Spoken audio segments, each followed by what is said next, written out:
that this is the largest operation. The Ukrainians are not officially confirming many of the details, but as you said, Vladimir Putin has acknowledged that there is in fact a state of emergency declared in the Kursk region.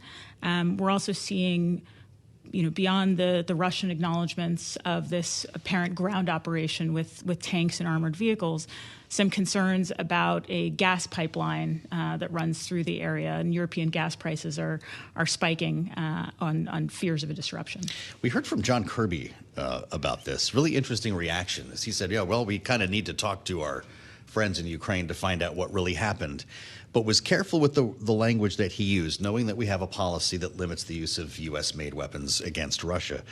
He said there have been no change in those limits that he said are restricted, quote, to target imminent threats just across the border, unquote. You could describe a lot of things that way, couldn't you? One could. I mean, we've certainly seen similar verbiage from the State Department, from spokesperson Matt Miller.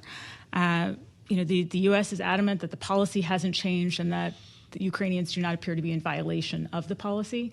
But they have, for some time, encouraged the U.S. to sort of take the shackles off and allow them to strike targets deeper into Russia using U.S.-provided weapons. You wonder if we start seeing more of this now? It remains to be seen. We'll see, whether this operation is a success, whether they can hold the territory if they gain it. You can qualify a lot of things as an imminent threat, of course, and that helped to justify our providing F-16s to Ukraine. I guess technically they were from the Netherlands, but they'll be carrying U.S.-made weapons.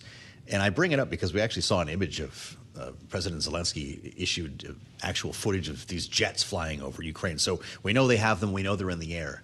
At what point are they operational? Well, that remains to be seen, and the U.S. and European partners are providing training, but it'll be up to the Ukrainians to decide how and when to employ them.